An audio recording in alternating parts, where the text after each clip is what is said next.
في قارة الإمبراطور وو في أسطورة عن كتاب الأسرار التسعة اللي كتبه إمبراطور الشياطين، أقوى واحد في القارة. كل خبرته حطها في الكتاب ونشره حول العالم. بالكتاب ده تقدر توصل لقمة القوة وتكون كل أقاليم العالم بين إيديك. ودلوقتي الكتاب ده بين إيدين إمبراطور السحر زويفان، ولما المعلومة انتشرت إمبراطور السحر بقى هدف لكل ممارسي فنون القتال في العالم، لأنهم عايزين ياخدوا الكتاب، لكنه بيموت على إيد أقرب الناس ليه قبل ما بيواجههم.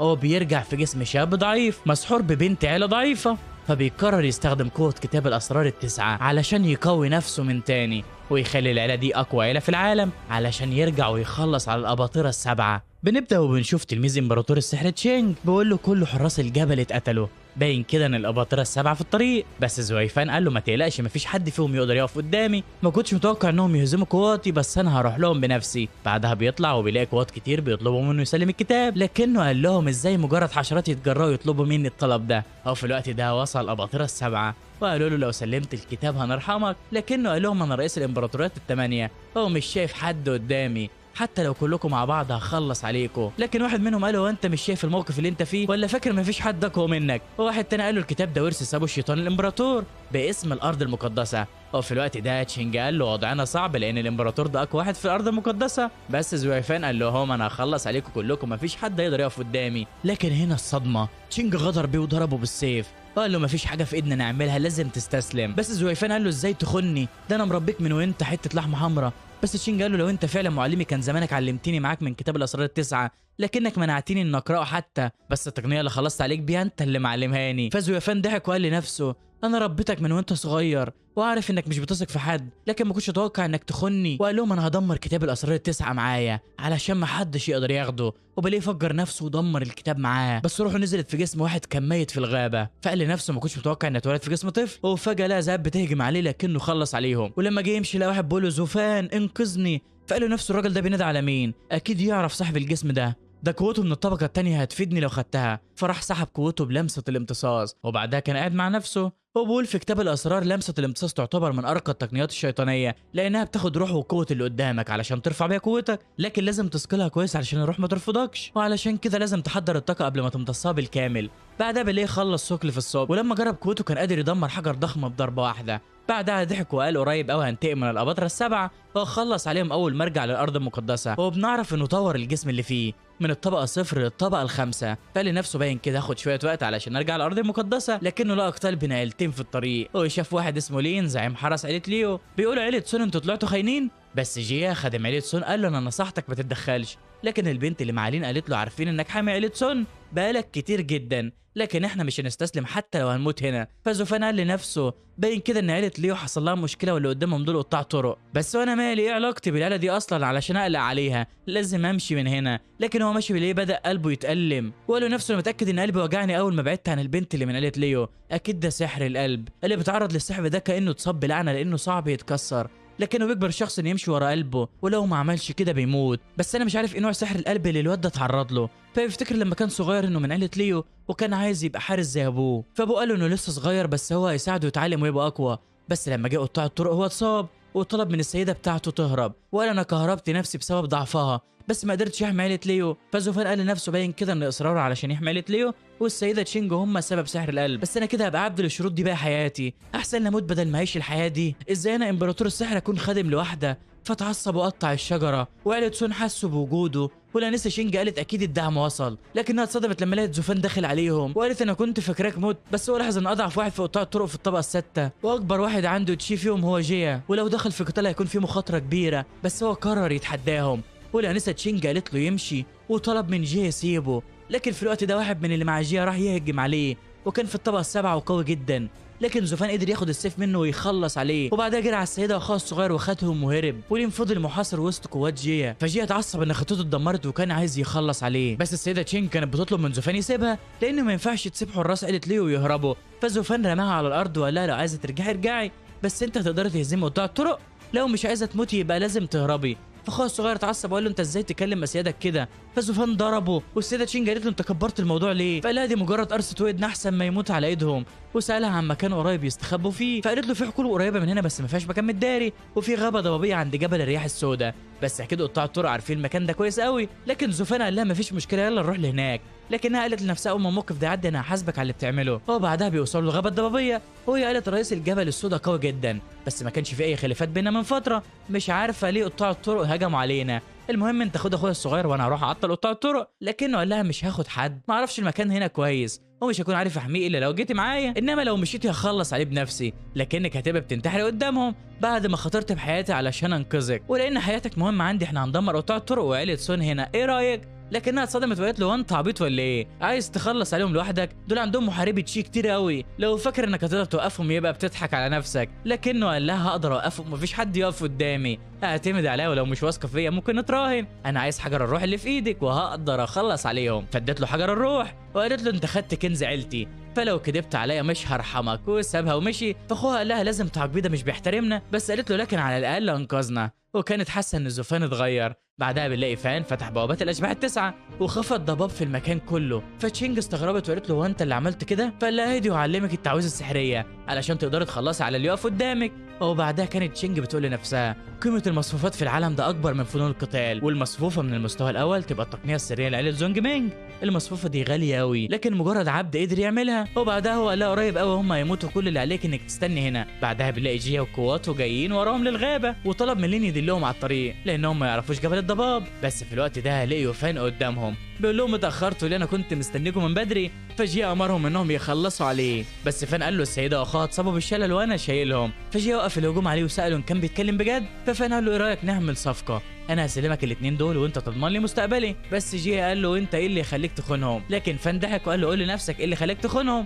مفيش حد عايز يفضل مع الجانب الخسران، هو ما دام عيله ليو اتهزمت انا مش هقدر ابنيها من تاني لوحدي، فهستغلهم واضمن حياتي. انا معلم الطريق لهم بالحبل ده، لكن في عقبات كتير، فعلشان نكون في امان خليك ورا الحبل ده. فبنلاقي جيا بيقول انت عبقري قوي، ضمنت توصلهم وكمان عملت الطريق الخروج من الغابه، موافق بس اتمنى ما تكونش بتضحك عليا. ففان قال له اطمن، بس جيا قال بصراحه كده انا مش واثق فيك. وبعدها فضلوا يضحكوا ومشوا ورا الخيط، وطول الطريق كان لين بيشتم في فان لانه خانهم. بس فجاه فان وقف وقال له جيا انا جبتك لطريق هوانج تشوان، ده المكان اللي انت هتموت فيه. فجيا اتعصب وحاول يهجم عليه لكنه اختفى، وجيا فضل يصيح وما كانش مصدق انه اتضحك عليه، بس قالوا انه هيطلع من هنا وينتقم منه، هو مش غابه ضبابيه اللي هتخلص عليه. بس فجاه الضباب بقى لونه احمر وسمعوا صوت فان بيضحك، هو المستحيل تخلص عليا. فجاء لرجالته خلوا بالكم، بس لما بص حواليه لقوهم اختفوا كلهم. فبنلاقي تشينج عملت مصفوفه سحريه وخلصت عليهم واحد ورا التاني. اللي بعده يا هنايا ساعده، بعدها قالت له هنعمل ايه بعد كده؟ فلا انا اعلمك حاجه تحمي بيها نفسك. وبالليل خلاها تطلع ارواح شريره من المصفوفه، هي اللي خلصت على جيا ورجالته. بس جيا كان لسه فيه الروح، فقال لي فين هو انت ايه حقيقتك؟ لكن فين قال له باسهل اللي راح اقابلك عليا. وبعدها استخدم خدعه التحولات العظيمه الحاسمه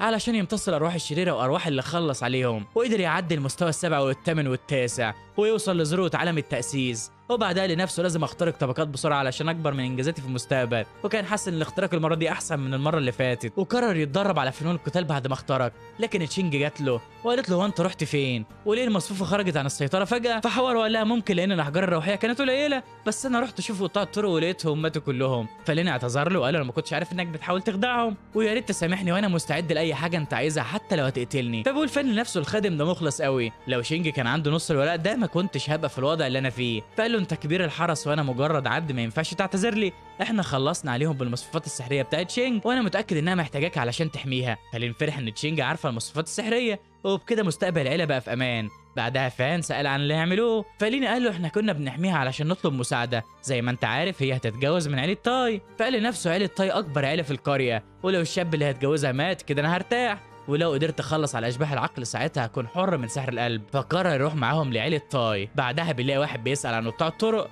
فالخادم قال له دول هيخلصوا مهمتهم قريب ويرجعوا. فالسيد ده قام وراح لراجل عجوز وقال له دلوقتي تقدر ترتاح لانك هتشوف صاحبك القديم في جهنم، اول ما قطاع الطرق يرجعوا انا هخلص عليكم. وبيفضل يضحك بعدها ضحكات شريره كده. وبعد 5 ايام بتوصل تشينج وفان لقلعه فنجلين، ولين قال لفان ايه رايك في القلعه؟ اكيد اول مره تشوفها. لكنه قال لنفسه شكلها شبه الكره الصغيره، ولو عيله تاي لسه ما وصلوش. لكن تشينج قالت له ما ينفعش نروح لهم على طول كلنا، الاول هروح انا وهاي وبعدها هنيجي ناخدكم. فلين قال لها تمام هنستناكم، وقال لي فان لو رحنا على طول هيقولوا اننا مش محترمينهم، فخلينا نرتاح الاول. ففان قال لهم انه هيروح يتمشى شويه، بس هاي قال له القلعه دي بتاعت نسيبي وانت مجرد عبد ما ينفعش تتمشى فيها. ففان ضربه، وشينج قالت له انت بتضربه كده ليه؟ فلا هو اللي بدأ الاول، بس انت لو مش مرتاح هتقدر تعاقبيني عادي. وبعد كده بنلاقي لين بتقول له الواد لسه صغير ما ينفعش تاخد على كلامه. بس في الوقت ده لقي واحد في السوق بيبيع جوهرة بتزود القوة بشكل كبير، لكن واحدة قالت له إن الجوهرة مزيفة، فضحك وقال لها إزاي تحكم عليها من أول نظرة. بس هي قالت له أنا عندي القدرة اللي تخليني أميز الجواهر الحقيقية، فتعصب وقال لها تمشي من قدامه. لكن فين قال له أنت فعلا جوهرتك مزيفة وأنا عندي الدليل. فالبياع اتعصب وقال له أنت مين أصلا وإيه دليلك؟ أنا مش بجيب بضاعة غير وأنا متأكد منها. ففان قال له يبقى خلينا نعينها ونقول. بعدها جاب كبريت وغلاف مية وقال له حط الجوهرة بتاعتك علشان نتأكد، وأول ما حطها عملت لون، والبياع اتصدم وما كانش عارف ايه اللي حصل. ففان قال له الجوهره مزيفه وعلشان كده اتفاعلت مع الكبريت ولونها اتغير. والبنت قالت له ان ثمنها 3 احجار روح وبس. فالناس قالوا عليه نصاب ونزلوا في ضرب. والبنت قالت له انا كنت عارفه انها مزيفه بس ما كنتش عارفه اثبت شكرا ليك، انا كنت عايز افضحه قدام الناس. ففان قال لنفسه البت دي قويه وعينيها حد قوي، الحمد لله انها ما عندهاش خبره والا كانت اكتشفتني انا شخصيا. بعدها طلب من لين يديله 10 احجار روحيه وخدهم وراح للبياع النصاب اللي استغرب وقال له انت جريء قوي ازاي تيجي ورايا. بس فان قال له انا جاي اخد منك شويه من الاحجار المزيفه وهديك 10 احجار روح. بس البياع استغرب وقال له انت عارف انهم مزيفين، ليه هتدفع فيهم كل ده؟ ده من شويه البت قالت انهم يا دوب يجيبوا 3 احجار. فهو قال له هي مزيفه لكن شكلها شبه الحقيقيه وعلشان كده ممكن تتباع بسعر اغلى. فالبياع قال له انت عايز تنصب على الناس وتكسب، بس ماشي بالسعر ده قليل قوي لانك خسرتني سمعتي قدام الناس. ففان قال له عايز كام يعني؟ بس البياع قال له انا عايز حياتك. هو جاب رجالته حصره فان، وفان قال له انا جاي اشتغل معاك مش جاي ادخل في قتال. لكن البياع قال له سمعتي اتدمرت بسببك علشان كده مش هيكفيني حياتك. ففان خلص على رجالته كلها وقال له انا ما بحبش اقتل حد بس انتوا اللي عايزين تموتوا. وخد الاحجار ورجع البيت وطلب من لين ما يخليش حد يدخل عليه.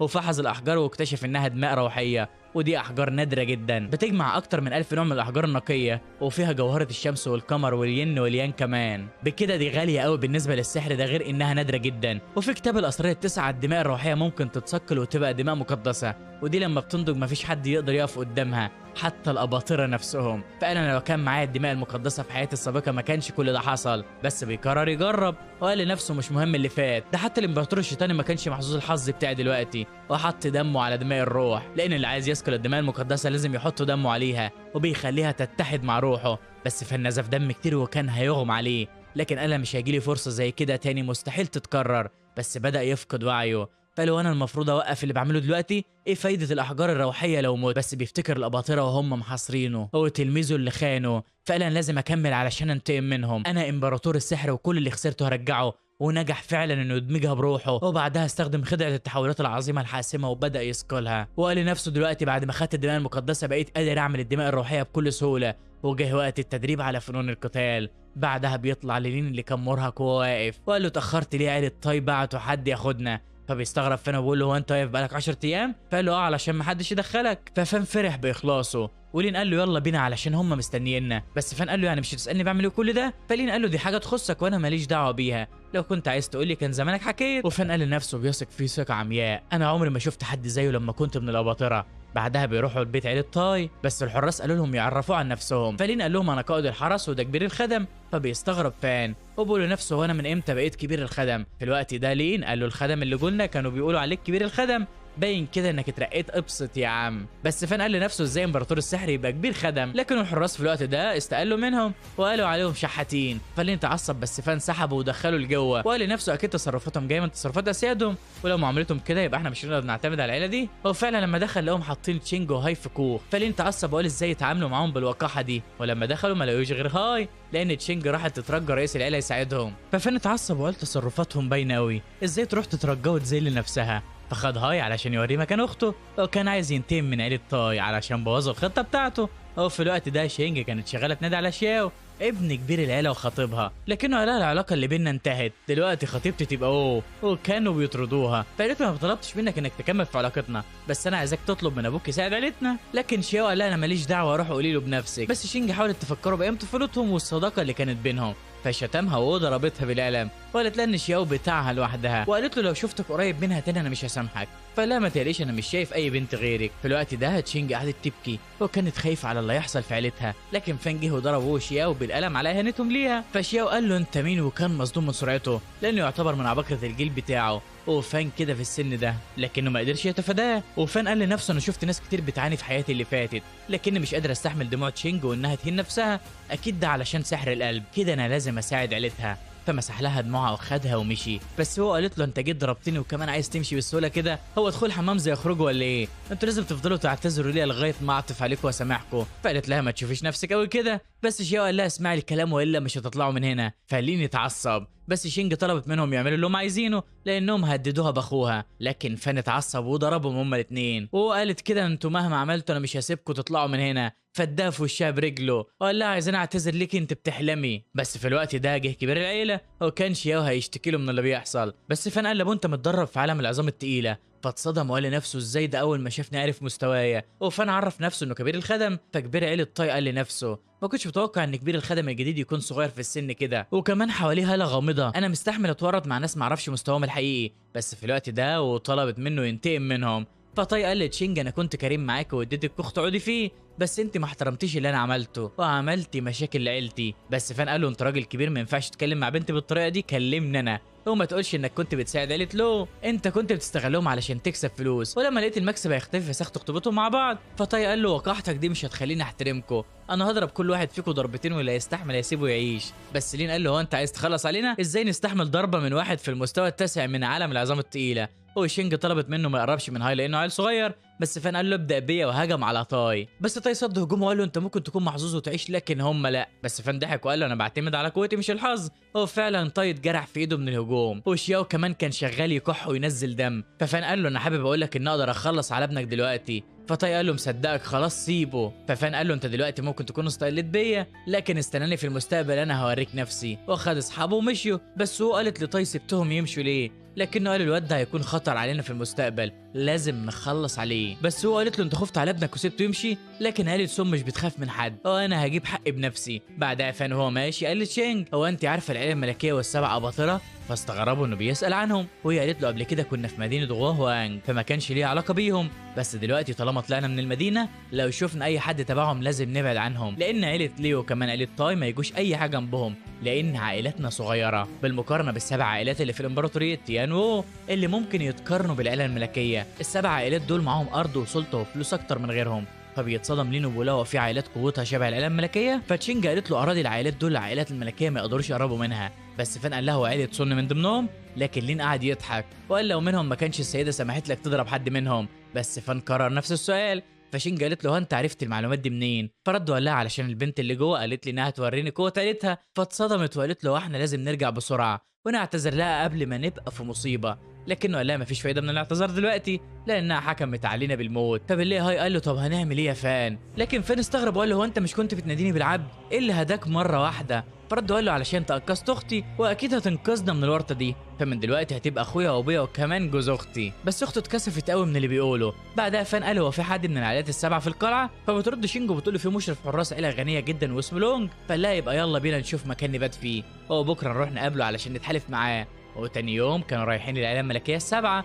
فان لاحظ ان حراسهم قوتهم كبيره، وواحد منهم وقفه وقال له انت جاي لونج تعمل ايه؟ ففان قال له بلغوا ان سيده عيله لو بره وعايزه تشوفه، لكن الحارس قال له سيدي مش بيشوف فلاحين. ففان اتعصب وقال له دي حاجه ما تخصكش علشان ترفض، روح اساله. فالحارس كان هيضربه، بس فان قال له هو انتوا بتتعاملوا كده مع الضيوف؟ في الوقت ده طلعت واحده وقالت لهم يوقفوا اللي بيعملوه. فالحراس قالوا هم اللي جايين يعملوا مشاكل، لكنها قالت انا سمعت كل حاجه وانتوا اللي غلطانين. هو بصت لفان وقالت له ادينا اتقابلنا تاني. فقال لنفسه باين كده ان الامور ماشيه في صالحي، وقال لها ما كنتش متوقع اني اقابلك في بيت تشيان لونج، انا المساعد بتاع سيده عيله لو وهي عندها مشاكل، وسمعنا ان لونج يبقى احسن مشرف حراس في الامبراطوريه فجينا نبيع له كنز. بس الحراس كانوا مستغربين انها عارفه واحد فقير زيه، وقالوا انه هيطرد ومش هيطول جوه. وجوه البنت طلبت منه يوريها الكنز، وهو كان شايف انها ذكيه قوي لكنها لسه صغيره. وبعدها طلع لها الكنز اللي قال عليه، وهي كانت مبهوره وهي بتعاينه. بس لين قالت لتشينج مش دي الورقه اللي هو رسمها امبارح؟ فهي قالت له ليه بتفحصها بدقه كانها كنز كبير. وبعد ما خلصت فحص قالت له عايز فيها كام؟ بس هو قال انت الخبره كلها قولي لي سعرك. فقالت له هاخدها ب 20,000 حجر روح. ولين وتشينج اتصدموا. بس فان قال لها هو انت فقيره ومش بتقدري الكنوز ولا ايه؟ مستحيل ابيعها بالرخص ده. لكنها قالت له ده مجرد رسم مبدئي المهاره من المستوى الاول، هو كفايه عليه قوي كده، ده غير انها مرسومه بالايد. بس فان قال لها يفتح الله مش هبيع. فقالت له هديك 30,000 علشان مش هرضى ليك الخساره. لكنه قال لها انت عايز تضحك عليا ولا ايه؟ وهي فعلا قالت لنفسها في حركات في المهاره دي اول مره اشوفها، لازم ما اسيبهاش تروح مني، لكنه ما رضيش يقلل في سعرها. فقالت لتشينج التقنيه دي ما تساويش اكتر من 30,000، ده غير ان مفيش حد يقدر يشتريها غير عيلتي، فلو ما خدتهاش مستحيل حد ياخدها منك. ولما لاحظت انها بدات تتاثر قالت لها لو خدتها هتكون ضيف شرف عندنا في اي وقت. فتشينج قالت له يوافق. بس فان قال لها اسكتي انا المسؤول عن الحاجات دي، رجعي لي المهاره دي. فالبنت رجعتها له وقالت له محدش هيدفع لك فيها اكتر من 30,000. بس هو قال لها انا كنت فاكرك عايز تضحك عليا، لكن شكلك مش عارفه قيمه المهاره، لو في خبراء هنا هاتيهم. فراحت جابت له عين التنين التاسعه، مدير اعمال تشيان لونج في القلعه واكبر خبير موجود. ففان قال لنفسه بيت تشيان لونج طبيعي يكون في حد بالقوه دي، ده اقوى من رئيس عيله تاي نفسه، وانا صعب عليا ان اخمن مستواه. فالسيد جي قال له احمد ربنا ان السيد لونج مش هنا، لانه ما كانش هيسيبك لو سمع انك بتشكك في تسعير شياو كاي للكنز بتاعك، لانها رغم صغر سنها لكنها عندها خبره كبيره، وانا هشوف الكنز بتاعك بنفسي علشان اثبت لك. فشافها واتصدم وقال انا مش مصدق ان عيله ليو معاها مهاره زي دي، ايه رايك اخدها منك بمليون و800,000؟ فكاي اتصدمت لما شافت انها كانت غلط، بس فان قال ان السعر لسه قليل. فجي قال له احنا مش هنقدر ندبر مبلغ اكبر من ده حاليا. ففان قال له خلاص هبيعها لك، لكن لو ما دفعتش مبلغ يعجبني اعتبر الصفقه دي ملغيه. بس جيو اتعصب وقال له انا عايزها ورماه بعيد. ففان قال له اللي بتعمله ده هيأثر على سمعه عيلتك، انتوا العيله التجاريه الوحيده بين العائلات الامبراطوريه السبعه، ولو اجبرتني ان ابيعها ليك هتدمر سمعتك. انا يا دوب مدير بيت عيله له، بس انت مستعد تخسر شرفك علشان تاخدها مني؟ فجيو قعد يضحك وقال له انا متاكد ان عيله ليو هتكبر وتعلى بسببك، قول لي عايز كام؟ ففان قال له عايز 10 مليون، تقدر تدفع مليون دلوقتي والباقي ناخده على دفعات. فجيو قبل وقال له دلوقتي عيله شيان لونج مديونه لعيله ليو، وطلب من كاي تديهم المليون وتطلع معاهم وهم ماشيين، لكنها راحت وراه وقالت له دي مهاره من المستوى الاول، ايه اللي خلاك توافق على السعر ده؟ فقال لها دي تبقى مهاره التشكيل القديمه وممكن ما يبقاش منها في العالم كله غير النسخه دي، و10 مليون فيها يعتبر ولا حاجه. دلوقتي عايزك تروح لاقوى محاربينا وتقول لهم يروحوا يحموا عيله ليو لانهم وقعوا في مشكله مع عيله سون. لكنها كانت مستغربه. وتاني يوم فان كان قاعد بيتدرب ولين دخل قال له رجاله عيله سون محاصريننا، بس فان ما كانش قلقان وقال انا كنت مستنيهم روح استدعي الكل. وبره بالله وبتقول لهم لولا تكبركم ما كنتوش اتحطيتوا في الموقف ده، اطلعوا ووروني نفسكم. فطلعوا قالت لهم انا هدمر عيلتكم بسبب اللي عملتوه. بس شينجا قالت لنفسها ما دام فان معانا يبقى ما ينفعش نقلق، وقالت لها عيلتنا بقالها مئات السنين وصعب تخلصي عليها، ده احنا اقدم منكم. فوت عصبت وهجمت عليها، بس في واحد ظهر وقف قدام شينج. فواحد وقف قدامه وقال اسف على قله ادبها، احنا جينا علشان الخادم بتاعك مش علشانك. بس هو قالت له انا قلت لكم ان عايز اخلص عليهم كلهم.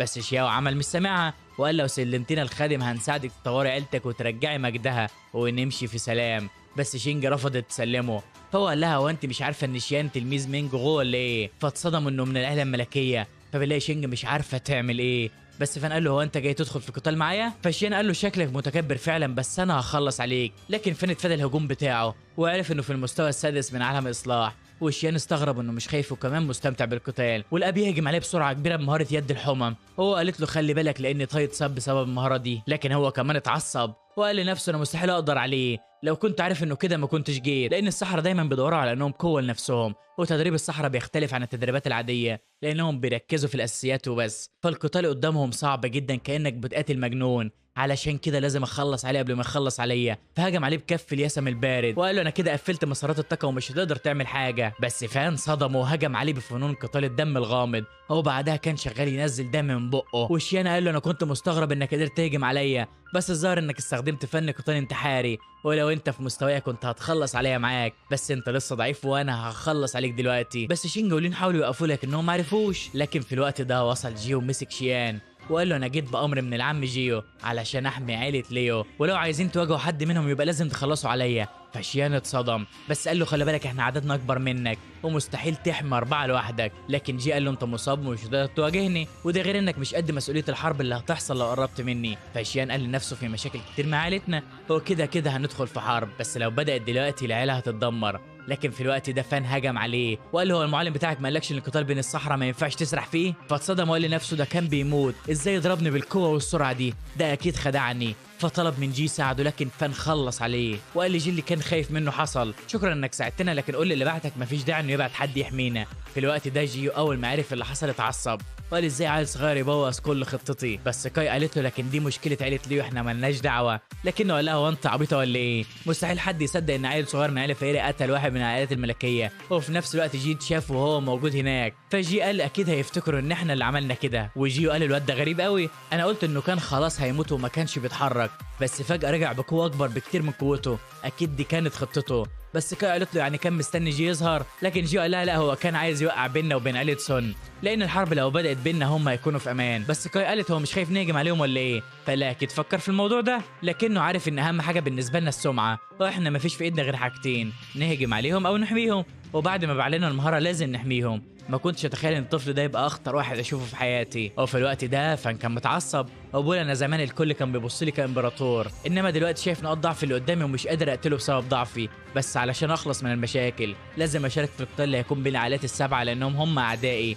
بس قوتي الحاليه مش هتخليني احمي نفسي. ازاي هقدر احمي عيله ليو؟ انا لازم اكون قوي في اسرع وقت. بعدها قتل واحد وقال له انا مش هاخد حياتك دلوقتي لان عايزك تشوف بنفسك عار عيلتك. وبعدها كان بيقتل في حراس عيله طي علشان يمتص قوتهم. هو بيقول لنفسه قدرات الدماء الروحيه جامده قوي، دي قادره تخلص على محارب في المستوى الثاني في لحظه. بس بعدها بيحس بمكان مليان حراس مستوياتهم عاليه. هو بيقول اكيد في حاجه بتحصل هنا. وبنلاقي طي بيسال كان جيانج وسيد عيله سون عن سبب الزياره. فجيانج قال له شيان اتقتل النهارده على اي جي. فطي قال له اكيد بسبب عيله ليو. بس جيانج قال له دي عيله صغيره وما يقدروش يعملوها، احنا في بيننا عداوه من زمان، بس ما كناش عايزين يحصل مشاكل داخليه بين العائلات السبعه. بس جي كان واخد امر بحمايه عيله ليو. ففان قال لنفسه كنت متاكد ان غرورهم ما يخليهم ما يصدقوش العائلات العاديه ممكن تقتل حد منهم. وبعدها جيانج كمل وقال عايزك تساعدني وتشوف نوايا عيله شيانج لونج لان لو رحت بنفسي هتحصل حرب.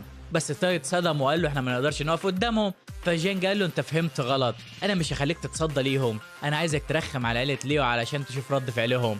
بس تاي قال لنفسه ما عيله شيان لونج بتحميهم، ايه الفرق؟ ده غير ان علاقه عيله سون مع عيله مينج كبيره، ليه ما طلبوش من عيله سون يعملوا كده؟ ده اكيد علشان دعم عيله شيان لونج ليو. فقال انا بكره فان بس هو استعمل مهاره غامضه واصاب بيها ابني، فانا خايف اواجهه يخلص على ابني بيها. فبيضحك فانا بقول انا بعذب ابنه كل يوم بالمهاره الروحيه، بس ما كنتش اتوقع انه يقول السبب ده علشان يهرب من المواجهه. بس الكاهن قال له ما تالفش اعذار. لكن تاي قال له شوف السيد اللي من عيله سون هو اقوى واذكى منه وهيفيدك. فتعصب السيد ده وقال له تقصد مين بالكلام ده؟ فجيانج قال لهم انتوا كلكم مالكوش عازه، انا هدور على حد تاني. وسال تاي جهزت الفنون القتاليه الروحيه ولا لسه؟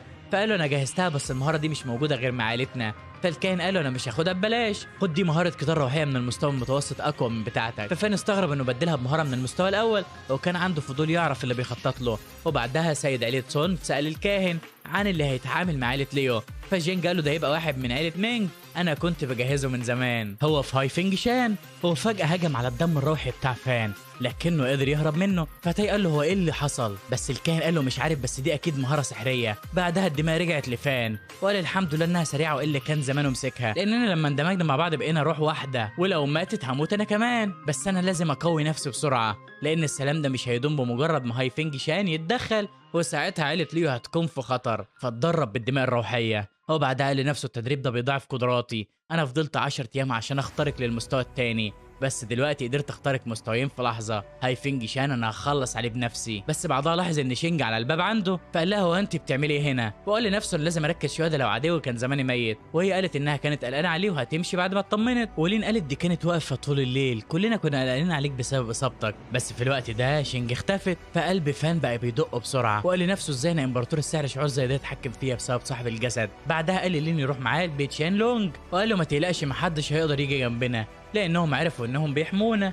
وبعدها راحوا والحراس اتاسفوا لهم لانهم ما كانوش عارفين انهم مهمين. وفان رد لهم الاهانه وقال لهم الكلاب بس هم اللي بيقللوا من اللي حواليهم. بس اول ما كاي شافتهم كانت هتسيبهم وتمشي. فقال لها هو انت بتعاملوا ضيوف كده؟ لكنها قالت له هو انت فاكر نفسك ضيف بعد اللي عملته؟ فقال لها هو انت مش عارفه ان في العلاقات بين العائلات لازم ناخد اكبر مكسب ممكن؟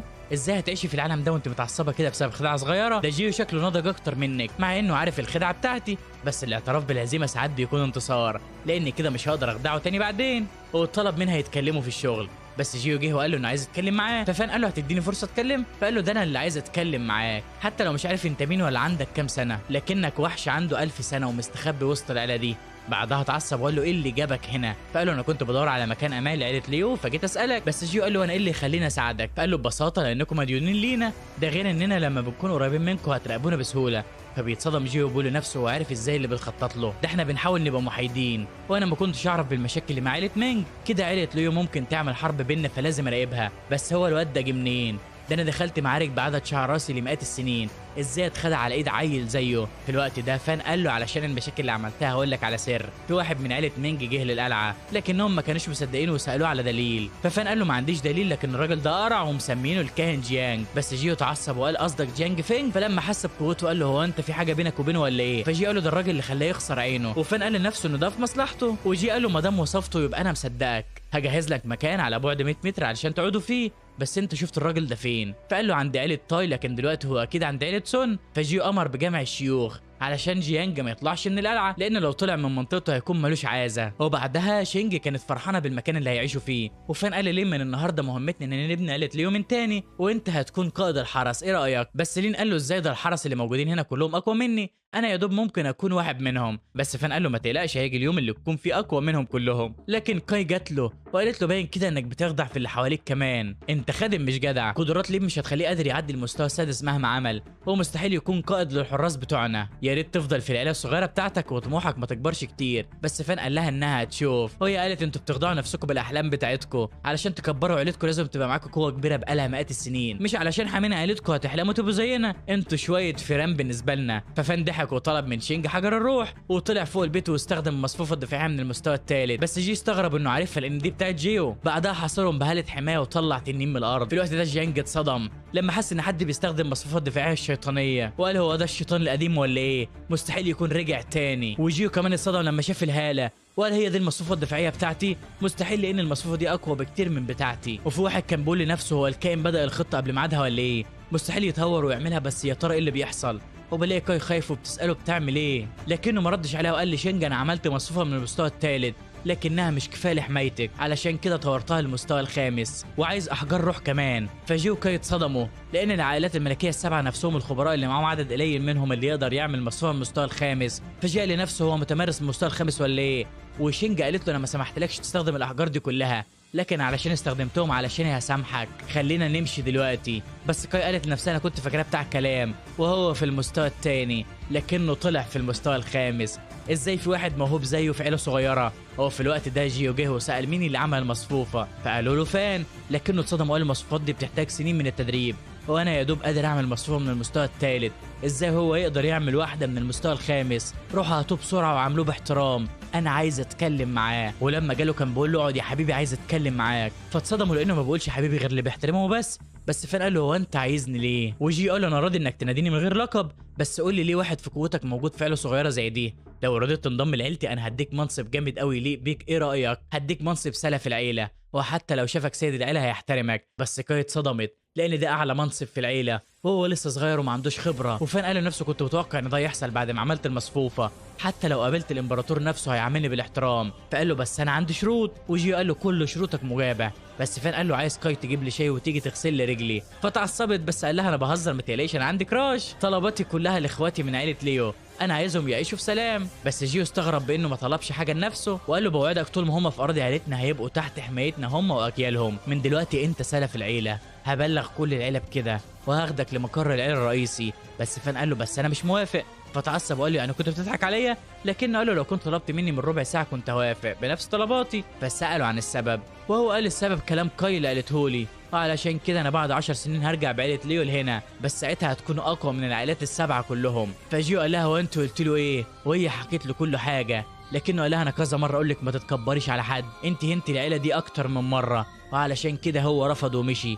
بس جي قال له لكنه مش هيقدر ينفذ اللي قاله. فجي قال له لكنه عبقري على الاقل هيخلي عيلته احسن عيله بين العائلات الفرعيه، انتوا ضيعتوا علينا موهبه كبيره قوي. وبعدها فان كان بيقول لنفسه دي فرصه كويسه قوي وكنت هطمن على عيله ليو، بس انا ما حدش يستهزأ بيا وهساعد العيله دي مش بس علشان اشيل لعنه اللقب، لكن علشان اطور تقنيات الكتاب بشكل سري وهوصل لكل اللي انا عايزه، وهقتل كل اللي يقف في طريقي مهما كان مين، وهخلي عيله ليو الضعيفه اقوى من العائلات السبعه نفسهم، لاني امبراطور السحر ومفيش حاجه مستحيله بالنسبه لي. بعدها رجع للبيت وشينج قالت له هو جيو قال لك ايه؟ فقال لها كان عايزنا انضم لعيله شيان لونج، فزعلت بس قالت له مبروك عيلتهم اقوى مننا بكتير، لكنه قال لها انه رفض.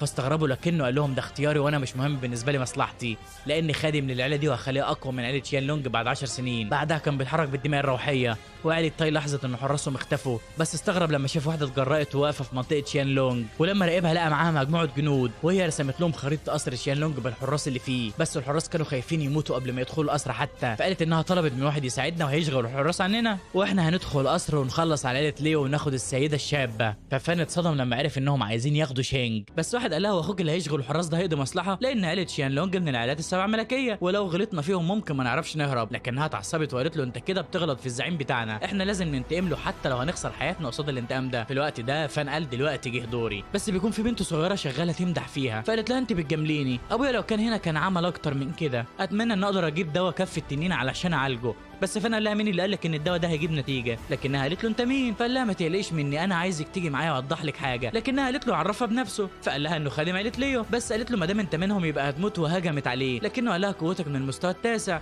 وممكن تخليك تواجه مقاتلين في مرحله العظام، بس للاسف قابلتيني انا. وهجم عليها بالدماء الروحيه، وهي ثبتت مكانها وقالت له هو انت عملت ايه فيا؟ فلا انا سيطرت عليك وبس، وشالها ومشي وخد البنت الصغيره معاها. فالحراس لما شافوه قعدوا يمدحوا فيه، لكن كاي فهمته غلط وقالت كل الرجاله شبه بعض. وبعد ما دخل البيت حاولت تهجم عليه، فقال لها قوتك حلوه لكنها مش هتنفع معايا، انا جبتك اعرف منك كام سؤال ولو ما جاوبتيش اسيبك تمشي. وخد منها السكينه وقال لها انت مين وايه اللي جابك قلعه فينجلين؟ لكنها ما رضيتش تجاوبه، ففضل يضرب فيها لغايه ما قالت له انا هو تينج ابقى بنت هاي فينج شان بالتبني، جيت هنا علشان ادمر عيله ليو. فقال لها هتعملوها ازاي دي؟ وهي قالت له يومينج هيشتت الحراس واحنا هنهجم عليكم، وايه اللي هتستفيدوه من قائد الهجوم ده؟ لكنها ما رضيتش ترد، فضربها وقال لها لو ما ردتيش انا هخلص عليكي. هو بيقطع لها هدومها يا جماعه مش بيضربها بس قبل ما يضربها البنت الصغيره قالت له سيبها انا هقول لك. الاتصالات كلها في ايد السيد يانج مينج سيد جبل الرياح السوداء، هو اتصاب بالشلل بعد ما زهانج ليو رئيس عيلتكم هجم عليه. فقال لها يعني جايين تنتقموا له؟ ايه اللي هتعملوه بعد كده؟ فقالت له كنا خايفين من حراس عيله شان لونج، علشان كده يانج تواصل مع عيله سونا علشان يتعاونوا ونخلص عليكم، بس عرفنا ان يوم مينج في المدينه فتعاوننا معاه علشان ننفذ الخطه. فقال لها طب وعرفتوا منين ان زينان هو اللي عمل كده في السيد بتاعكم؟ فقالت له يانج مينج اللي قال لنا. قال لها عرفتوا منين ان دواء كف التنين هيعالجه؟ بس في الوقت ده شينج دخلت وفهمته غلط، فقال لها انا بعمل كده علشان عيلتك، لكنها ما صدقتش وكانت شغاله تزعق فيه. هو قال لنفسه دي كانت هاديه ومش بيطلع لها صوت، ازاي اتحولت كده؟ قال لها اسمعي وهتصدقيني دول من جبل الرياح السوداء وكنت بستجوبهم. فشينج اول ما عرفت هويتهم هجمت عليهم وقالت لهم رجعوا لي ابويا، بس فهم مسكه وقال لها انا شاكك في حاجه غلط، ويانج مينج هو اللي مخطط لكل ده علشان يوقع بينكم. وقال لنفسه العيلتين دول مجرد نمل بالنسبه لهم، ايه اللي هيخليهم يوقعوا بينهم؟ في حاجه مش مفهومه. فطلب من البنت انه يروح معاها الجبل الرياح السوداء، لكنها رفضت. فخد كف دواء التنين من شينج وقال لها ده اللي انت بتدوري عليه، مجرد مهاره قتاليه مستحيل تعالج ابوكي، بس انا عايز اروح اقابله علشان اعرف الحقيقه، لان عيلتك وعيلتي هيتدمروا بتخطيط يانج مينج. بس البنت الصغيره قالت ده راجل طيب مستحيل يخدعنا، فقال لها هو يقدر يخلص على عيلتنا بسهوله، وكمان كلم عيله يوم مينج بسهوله، وببساطه معتبرك لعبه بيحركك وانت مش عارفه هو مين اصلا. فقالت له انها تاخده لجبل الرياح السوداء، وكان متنكر في هيئه عجوز، وبالله بتقول له يا ريت ما تكونش بتخدعني والا هخلص عليك، ولو اذيت البنت الصغيره سوي مش هسامحك. فقال لها ما تقلقيش ما حدش هيجي جنبها، اللي انا بعمله ده علشان مصلحتك. لكن هم ماشيين واحد وقفهم، ولما شافها قال لها المفروض تكون في مدينه مينج. ففان قال له ده اكيد جاسوس ليانج مينج، لان المفروض انت في مهمه سريه، ازاي حارس عادي يعرف عنها؟ اراهنك ان يانج مينج هيجي لنا بعد شويه. هو فعلا اول ما دخلوا الجبل يانج قال لها انت المفروض تكوني في المدينه، ايه اللي جابك هنا؟ المفروض تكوني في المدينه دلوقتي. ففان قال لها مش قلت لك انهم هيبلغوه؟ وهي قالت له ان القصر صعب يقتحموه، علشان كده سابت الرجاله هناك، ولما تيجي الفرصه مناسبه هترجع لهم. بس يانج قال لها ازاي تسيبوا المهمه حتى لو هتضحي بنفسك؟ ده السيد بيتعامل معانا كاننا عياله، مش عايزه تنتقمي له ولا ايه؟ وكمان مين اللي معاه كده؟ فقالت له ده كيميائي من المستوى الثاني، شفته صدفه وجبته يشوف ابويا. هو فان قال انا لفيت الدنيا كلها اقدر اعالج اي مرض مهما كانت درجته. فبيتعصب يانج وبيقول البنت دي هتبوظ لي خطتي، بس الكيميائي ده لو كان بالمستوى ده فعلا كان زمانه في عيله كبيره. وقال لها انا قلت لك ان الاصابه بفنون قتال كف التنين مش بتتعالج غير بدواء كف التنين، هو انت مش واثقه فيا ولا ايه؟ ففان قال له سيبنا اجرب الاول، بس يانج ضربه وقال له ابعد عني. ففان قال له ضربتني ليه؟ هو انت مش عايز تعالج السيد بتاعك؟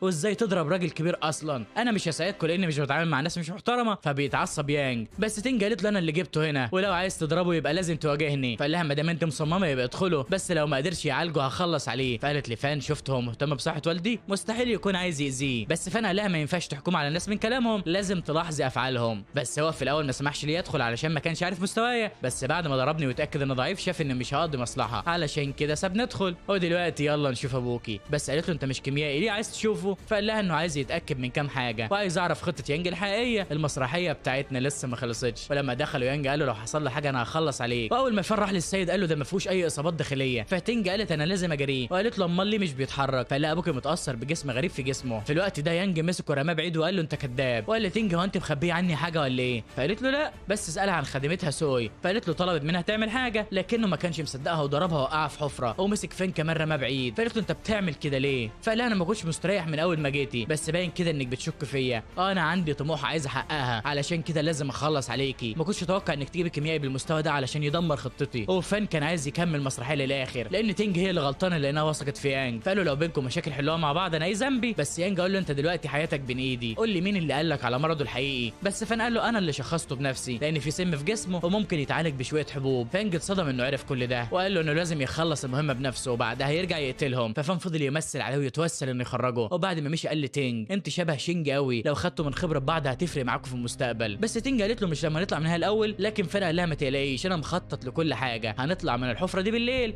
واول ما نامت تطلع الدماء الروحيه علشان جوه. فان قال لتينج قوم علشان نطلع من هنا، ولما طلعوا الحارس قال لها سامحيني انا كنت بنفذ اوامر يانج. بعدها فان قال لابوها انا ممكن اساعدك لو بيت معايا، انا خادم عيله ليو واحنا ما معناش حلفاء بس عدونا دلوقتي بقى واحد، وانا محتاج مساعدتك لانك في مستوى العظام. بعدها حط الدماء الشيطانيه في جسمه وقال انا كده عالجته. بس تينج استغربت وقالت له ازاي ده؟ فقال لها كان في كائن شيطاني في جسم ابوكي. الممارسين في عالم الشياطين بيضحوا بحاجات كتير علشان ياخدوا الكائن ده لانه مهم جدا سواء في الهجوم او الدفاع، وده اللي خلى مينج يضربني لما قلت ان في جسم غريب جواه. لكنها استغربت وقالت له انا كنت فاكراك بتمثل. فقال لها لو كنت بقول اي كلام ما كانش اتعصب بالطريقه دي، بس ما تقلقيش انا هطلع الكائن الشيطاني بالدماء الروحيه بتاعتي. وبعد ما طلعها ابوها شان نادى عليها وهي فرحت انه اخيرا قادر يتكلم، واول ما الكائن الشيطاني بدا يظهر كانت عايزه تخلص عليه، بس فانا لا سيبيه عشان خطير انا اللي هتعامل معاه. لكنه خده لنفسه وقال انا ما كنتش اتوقع ان رحلتي الجبل هتفيدني قوي كده، لان دي تبقى الدوده الثلجيه كائن نادر جدا هو بيتولد في بركه المايه البارده. اغلب متدربي الفنون الشيطانيه بيعتبروها كائن شيطاني عادي، لكن في الارض المقدسه قليل قوي اللي يعرفها ويعرف قدرتها المميزه كمان، لانها اول لما بتدخل الجسم مش بتطلع غير لما يموت، وساعتها هتدور على شخص تاني. بس انا شوشت بالدماء الروحيه عليها وخليتها تحس ان اللي جوه جسمه مات، علشان كده يرقاتها اتدمرت وطلعت من جسمه وخسرت كل مميزاتها وبقت مجرد دوده عاديه. بس بسببها الراجل ده بقى لعبه في ايدي. فقال لتينج تساعد ابوها يقوم علشان يرجعوا المدينه، وقال لنفسه انا اساعد الدوده دي علشان تبقى اخطر كائن في العالم. ولما طلعوا بره تينج اتصدمت ان 400 جندي بتوعهم ماتوا، بس اللي طلعهم من الحفره كان عايش. ففان قال له انا نسيت اشكرك وخلص عليه. بس تينج قالت له موتته ليه؟ فلا لازم نتخلص من كل اعدائنا لاننا لو سيبناه هيبلغ عننا وساعتها احنا وعيلتنا هنكون في خطر. فعشان قال لها عنده حق وشكره. بس تينج قالت لنفسها انا مش متاكده ان تعاوني معاه صح، لكن اللي متاكده منه انه لو بقى عدوي هموت على ايده. وبعد 10 ايام بيوصلوا المدينه، واول ما بتقابل سوي بتسالها كانوا بيعملوها ازاي، فقالت لها كلهم طيبين قوي مش زي الخادم فان. بس فان قال لها اتكلمي بادب عن الاكبر منك. لكن شان اول ما شافت شينج وهو فرح انهم كويسين وقال انهم ولاد اخوه. بس شينج قالت له انا مش عارفه انت مين. ففان قال لها ده سيد جبل الرياح السوداء وقائد العصابه اللي هجمت على زهانج. وشينج اتصدمت وكانت متعصبه. فتينج وقفت قدام شان لكنه قال لها ما تتدخليش دي غلطتي وانا مستعد ادفع ثمنها. وفضل يعتذر لانه غلط في عيله ليو. بس فان قال الراجل ده كان مسموم من فتره، هو مش قادر يتحرك او يتكلم وبكده هو ملوش علاقه بالحادثه اللي حصلت. بس شينج قالت له ما قلتش كده من الاول ليه؟ وقالت لي شان انت ضحيه لخطه عائلات الكبيره، مالكش ذنب في اللي حصل. لكنه قال ابوكي كان صاحبي لكنه مات بسببي. لكن تشينج قالت له انا ما سمعتوش بيتكلم عنك قبل كده. فلا علشان هو كان قائد عيله كبيره وانا قائد عصابه ازاي هيحكي عن الصحوبيه دي، وانا وهو كنا زي الاخوات. لكن علشان سمعه عيله ليو ما حدش يعرف، ده غير ان قوانين اجدادنا بتقول ان ما ينفعش نقف قدام عيله ليو او عيله ساي. فهو قال ان ابوه كان ما ينفعش يقف قدام عيله ساي او عيله لي. فشينج قالت هو انت من عيله ليو ولا ايه؟ وفان قال السر بقاله اجيال كتير على كده. فشان قال له وفي سر تاني بس انا ما خلفتش ولاد علشان اقوله لهم. ففان قال له هو عيلتك عندها فن قتالي خاص ولا ايه؟ فقال له في فن قتالي منخفض المستوى اديته لتينج علشان انا معيش عيال، بس مخزن فنون القتال بتاع العيله يانج سرقه. وفان اول ما سمع قال لهم انا طالع اعمل حاجه استنوني. وبعدها راح ينادي على جيو لكن كاي قالت له انه مش موجود. فقال لها بعيدي من قدام انا جاي اكلمه في موضوع مهم. بس كاي قالت له ما تتغرش بنفسك قوي كده علشان انت في المستوى الخامس. وجي قال له ما ينفعش تقابله النهارده بقى تعالى بعدين. بس فان قال لها هو انتوا عارفين انا كنت في الايام اللي فاتت؟ لكن كاي قالت مش مهتم اعرف، انا مش جاي اخد بالي منك. فقال لها باين كده انكم مش عارفين خطوره اللي بيحصل، انا كنت بدور على يومينج في الايام اللي فاتت وعرفت انهم بيخططوا الهجوم على قصر شيان لونج، وجيت احذركم ما تلومونيش لما الهجوم يحصل. بس كاي قالت له انت كذاب مستحيل تعرف تحركات يومينج. بس فان قال لها قول لجيو اننا جينا نقعد هنا في امان، فيا ريت ما تدخلوناش في القتال بتاعكم. في الوقت ده جيو قال لهم يسيبوه يتدخل. ففان قال ما فيش داعي انا هدخل لوحدي، وده خلى كاي تتعصب وتقول له الواد ده يدوب في المستوى الخامس. لكن جيو بيحترمه قوي، بس جي قال لنفسه هي بتعمل كده علشان غيرانه لان مستواه اعلى منها. بعدها جيو قال لفان قول لي اللي عندك بس لو ضحكت عليا انا مش هرحمك. ففان قال له اسياد عيله يومينج هيوصلوا قريب قوي وهيهجموا علينا. بس في الوقت ده واحد ورا جيو قال له المعلومه دي صح يبقى احنا في مشكله كبيره. هو فجاه ظهر تنانين وفان لقى قدامه اتنين قاعدين جنب جيو، واحد منهم يبقى سيد سحر النار والتاني معاه جسد التنين الذهبي. هو فان ما كانش عارف يحدد قوتهم لكنه حس انهم قريبين من مستوى استبصار الاساطير، وده يعتبر من اقوى مستويات الطاقه على الارض لانه ما كانش يتخيل ان عيله شيان لونج عندها ناس قويه كده. فصاحب جسد التنين الذهبي قال له انت فان انا سمعت انك في المستوى الخامس صح كده؟ فقال له لكن المستوى ده ما يجيش حاجه جنبكم طبعا. فصاحب جسد التنين الذهبي قال له ده طبيعي اي حد موهوب زيك كلنا نحترمه، ولو انضميت لينا هيكون وضعك مختلف قوي. وسيد سحر النار قال له جيو قال انك هتخلي عيلتك من العائلات الملكيه في 10 سنين بس. لما سمعت افتكرت انك مجنون لان مفيش حد طبيعي بالشجاعه دي، لكن لما شفتك استغربت انك مكسوف قوي كده. ففان قال له ده لاني واخد على جيو لكن انتوا اول مره اشوفكم لازم احترمكم. فجيو تعصب وقال له ما انت بتكون محترم اهو. ففان قال له ده علشان بعتبرك زي اخويا لكن ما ينفعش اتعامل معاهم كده، لكن ما ينفعش تعمل كده مع اي حد اشوفه لان كده هموت، لان ده يعتبر غباء مش غرور. فسيد النار قال الواد ده فعلا ذكي قوي بيحلل الناس اللي قدامه وبيتصرف على حسب قوتهم. هو صاحب جسد التنين الذهبي ما كانش مصدق ان في شاب بالذكاء ده، فاعجبوا بيه وقالوا له لو انضميت لنا هتاخد اعلى مناصب العيله. بس فان قال لنفسه انا مستحيل اخسر في العالم ده علشان كده هجاملكم زي ما انتوا عايزين، بس استنوني لما اكون اقوى. فبنلاقي التنين الذهبي بيقول له انت عرفت منين انهم هيهجموا علينا. فقال له من 15 يوم شفت واحد في بيت عيله سون بس ما قدرتش اعرف خطتهم. فجيو قال انا مش هرحم حد فيهم مهما كان عددهم واخلص عليهم كلهم. بس التنين الذهبي قال له اهدى، هو سأل فين عرفت المعلومات دي ازاي؟ فقال له انا عندي طريقتي الخاصه. بس جيو قال له الواد ده معلوماته مش بتخيب ابدا، لان قبل كده جيانج جه لعيله سون وما حسناش بيه، لكن هو اللي قدر يعرف بوجوده وقال لي. فالتنين الذهبي اعجب بيه وقال له انت مين المعلم بتاعك؟ فرد قال له حاكم العوالم السفليه التسعه. فكلهم اتصدموا من الاسم مع انهم ما يعرفوش مين ده اصلا. ففان قال لنفسه لو حد من ارض مقدس سمع الاسم ده كان راح فيها، لكنهم هنا ما يعرفوش الاسم ده وما سمعوش عن قصه امبراطور السحر. والتنين الذهبي قال له اكيد المعلم بتاعك عظيم، بس ازاي وصلك للمستوى الخامس في السن ده؟ بعدها فان سال جيو عن دواء فاداله حبوب من المستوى الثالث، وبعدها قال له انه هيمشي. بس جيو اتعصب قال له انت جاي علشان مصلحتك ولا ايه؟ لو دخلت في اجتماعنا تاني انا هخلص عليك. بس فان قال له يوم مينج هيوصل هنا في خلال يومين او ثلاثه بالكتير،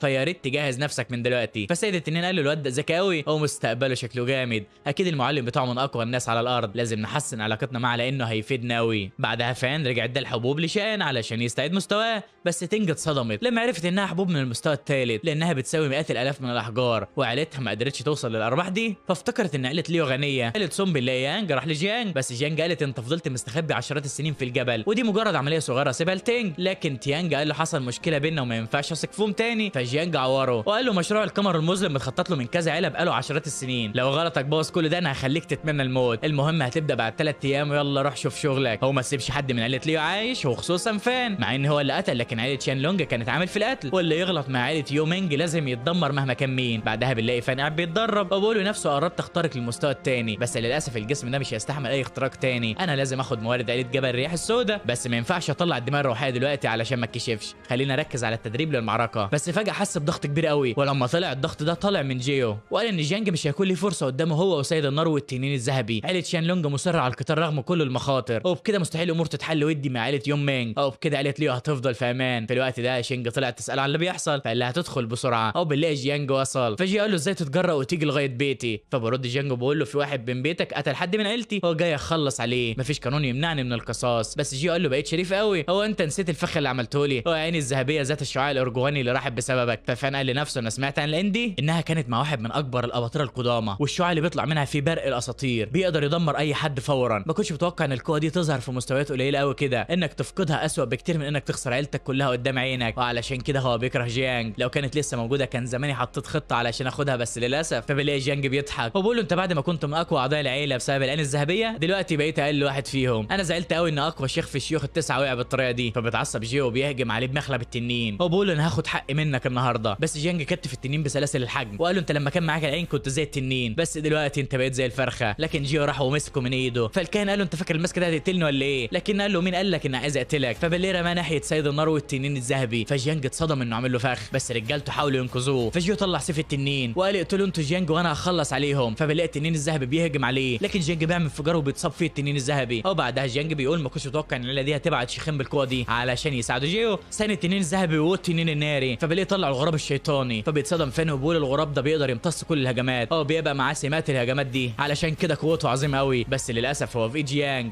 القوه دي لازم تكون مع الامبراطور على الاقل. بعدها لاحظ ان الغراب معاه العين الذهبيه ذات الشعاع الارجواني، فعرف ان جيانج سرقها وقال باين كده اني محظوظ قوي. وجيو لاحظ العين الذهبيه وما كانش مصدق انها ما اتدمرتش. فجيانج قال له اكيد ما كنتش متوقع ان العين الذهبيه بتاعتك هتكون مع الغراب الشيطاني بتاعي، وانت لو عايز تخلص عليه يبقى لازم تدمر عينك الذهبيه. بلاقي الغراب بيهجم عليه بقوه كبيره، وسان وهو هجم على جيانج لان الغراب بعيد عنه، لكن الغراب جه وهجم عليهم الاثنين. ففان قال له اللي بيحصل ده مش كويس لان العين ممكن تخلص عليهم هم الثلاثه، وبكده عيله ليو هتموت هي كمان، انا ما ينفعش اسيب ده يحصل. فطلع الدماء الروحيه وقال انه هيخاطر بيها. في الوقت ده جيانج قال انا مش خايف منكم طالما العين معايا. فسان قال انا هخلص عليكم عليها بهجمه واحده، هوريك ازاي خدت لقب التنين الذهبي. فالغراب بيهجم عليه لكنه بيصدى الهجوم، فبيتصدى الكاهن لانه ما كانش متوقع ان حد يقدر يقف قدام الغراب، فبيهجم هو واتباعه علشان يكتفوا التنين الذهبي. وقال انا ثالث اقوى واحد في العيله بس ما تقدرش تهزمني. فسان قال له علشان معاك العين الذهبيه؟ قال له عندك حق وكان هيخلص عليه بيها. بس فان قال لنفسه انا مش هسمح للعيله دي تخسر، وبيلي ثبت جيانج علشان يدمر الدفاع بتاعه. فالتنين هجم عليه وطير له دراعه، وبيتصدم جيانج وبيقول لنفسه دول اكيد بيستعملوا سحر شيطاني مخفي، هو الشيطان نفسه هجم عليا ولا ده كنز سحري؟ ما اعرفش مين اللي هجم عليا ولا ان اقدر اهزمه ولا لا، بس الموضوع خطير قوي. فبيقرر انه يهرب، بس الشيوخ راحوا وراهم، وفان قال اتمنى يخلصوا الموضوع ده بينهم، بس انا عايز العين الذهبيه، صعب امبراطور زي يعجبه حاجه في العالم ده، وما دام عجبتني يبقى لازم اخدها. في نفس الوقت جي وكاي بيكونوا بيواجهوا اتباع يومينج. في الوقت ده يانج كان رايح لعيله ليو، وبقول كبرياء يومينج خلاهم يدونا المهمه دي، علشان كده احنا هنخلص على عيله ليو. بس فان قال له انت شكلك عبيط ولا ايه؟ ولو اتحركت خطوه كمان هنخلص عليك. فيانج قال له هو انت تبعهم؟ فبرضه بقول له انا الخادم بتاعهم. بقول له انت مين؟ مستحيل قالت لي يكون معاها واحد زيك. فبرضه بقول له انت مش بتشبه عليا ولا ايه؟ فبيعرف انه العجوز اللي جه الجبل وبيقول له راحت فين تينج والعجوز شان. بس فان قال له انت غبي ولا ايه؟ طالما انا هنا يبقى اكيد هي كمان هنا. فبيندم انه ما خلصش عليهم قبل ما يمشي. بس فان قال له انت ما خلصتش علينا لان سوي ما كانتش معانا، كنت عايز تخليها هي اللي تقتل السيده بتاعتها بنفسها. فبيصدم بيقول ما كنتش متوقع ان الواد ده اخطر من عيله ليو نفسها. فبيهجم عليه بيقول له بس انا اقوى منك وهخلص عليك. لكن فان بيعمل درع حواليه وبيقول له